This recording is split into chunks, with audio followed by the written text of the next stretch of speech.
అని చేతులు దులుపుకునే ప్రయత్నం చేసినారు. వారిని నేను సూటిగా అడిగాను, మీరు గత 2 సంవత్సరాలుగా మీరు ప్రతిసారి విచారణ పేరిట లేకపోతే ఏదో ఒక లీక్ ఇవ్వడము, లేదా విచారణకు పిలవకపోయినా ఏదో జరిగింది అంటూ మీరు లీక్ ఇవ్వడం, తెల్లారి హెడ్లైన్ కావడం, దానివల్ల ప్రజలు మరి నిజం అనుకొని భ్రమించే కొన్ని పరిస్థితులు వచ్చినాయి. ఇది మంచిది కాదు అని చెప్పిన. వారిని సూటిగా అడిగిన నేను, మీరు అంటా ఉన్నారు, పేపర్లు రాస్తూ ఉన్నాయి, కొన్ని యూట్యూబ్ ఛానళ్ళు మరి ఇష్టం వచ్చినట్టు మాట్లాడుతున్నారు. కొంతమంది చాలా నా మాట అనడానికి నాకే సిగ్గుంది. కొంతమంది హీరోయిన్లను వీళ్ళేదో ట్యాప్ చేసి బెదిరించి ఇష్టం వచ్చినట్టుగా వాళ్ళు ఏదైతే అడ్డగోలు వ్యాఖ్యానాలు రాసినారో ఇది వాస్తవమా? వాస్తవం అయితే నా ముందు పెట్టండి, చెప్పండి, ఎవరికి అట్లా జరిగింది దయచేసి చెప్పండి అని చెప్పాను. అనగానే అక్కడున్న అధికారి గారు, లేదండి అది కరెక్ట్ కాదు, మేము ఆల్రెడీ మీడియాకి చెప్పాం కదా అన్నారు.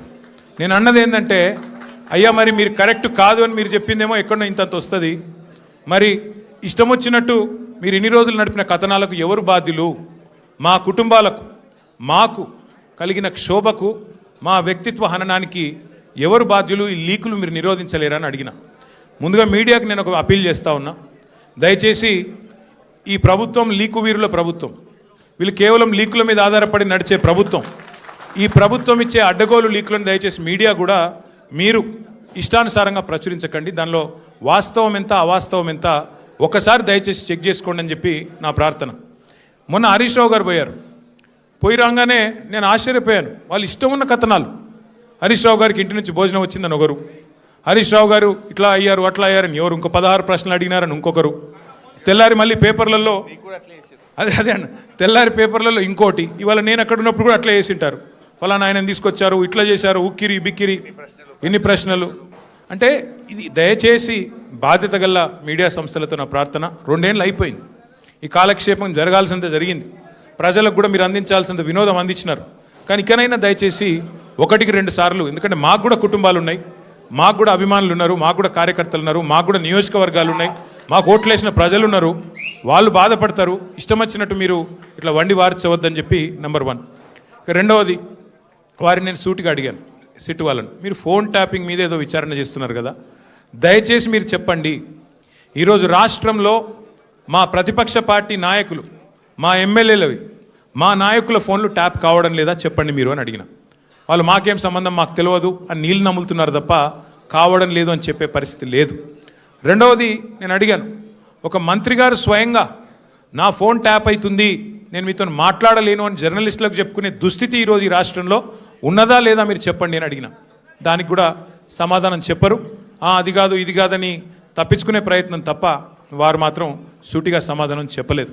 కానీ ఒక ధారావాహికగా మాదిరిగా ఏదైతే నడుపుతున్నారో, ఒక సీరియల్ లాగా ఏదైతే నడుపుతున్నారో అదే పరంపరలో అడిగిన ప్రశ్ననే అడుగుడు, మళ్ళీ అడుగుడు, ఒక 300 పేర్లు చదువుడు, ఈయన తెలుసా ఈయన తెలుసా ఈయన తెలుసా ఫలానా ఆయన తెలుసా, దాంతోనే 2-3 గంటలు టైంపాస్ చేసుడు తప్ప అక్కడ విషయం ఏమీ లేదు.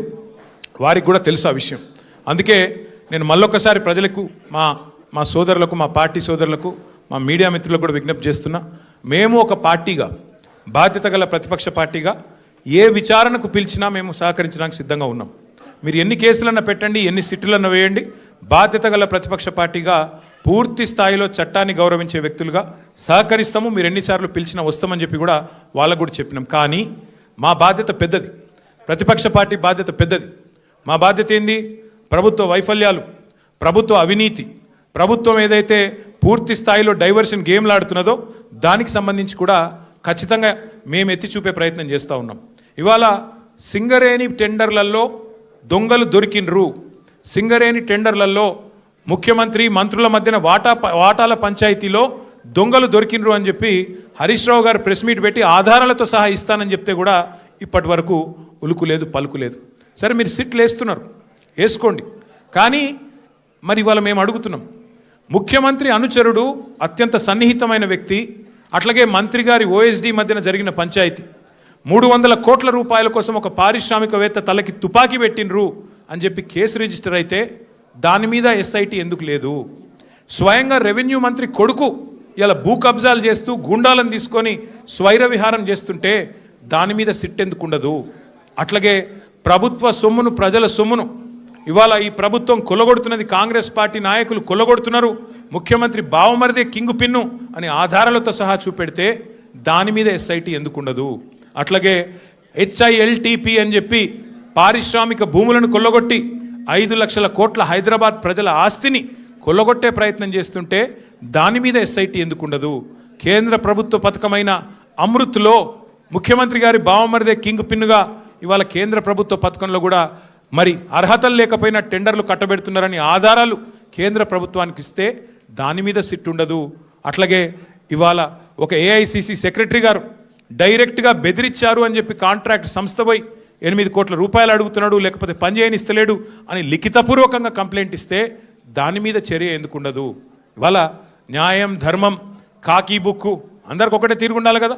మీరు ఎన్నిసార్లు పిలిచినా వస్తాం, మీరు ఎన్ని ప్రశ్నలు అడిగినా ఆన్సర్ చెప్తాం. బాధ్యత గల నాయకులుగా చట్టాన్ని గౌరవించే పద్ధతుల్లో ముందుకు పోతాం. ఇవాళ వాళ్ళు అడిగిన దానిలోనైతే ఏమీ లేదు, వాళ్ళ దగ్గర కేసు కూడా ఏం లేదు. ఏదో ఇష్టం వచ్చినట్టుగా ప్రశ్నలు అడిగిందే అడగడం, తిప్పి తిప్పి అడగడం ఒక రకమైన హరాస్మెంట్ తప్ప ఏమి కూడా లేదు. వాళ్ళు చేయగలిగింది కూడా ఏం లేదు. I appeal to all my friends in the media as well, please, for the last 2 years the government has been indulging in massive attention diversion. Today the inquiry, the investigation that is going on into phone tapping, I have reminded the gentlemen from special investigation team, I've asked them, there have been numerous stories in the last 2 years assassinating my character personally and also assassinating the character of our party leadership, saying, stating and speculating that certain actresses' phones were tapped and something illegal was done. I asked the SIT pointedly today, I said, whose phone was tapped? Why don't you give me the information? Which is this actor who has complained to you, or the information that you have, why don't you produce it? Then the ACP there says, no, we've already clarified, no such thing has happened. But enough damage has been done to me, to my party leadership, to my family, to all the constituents.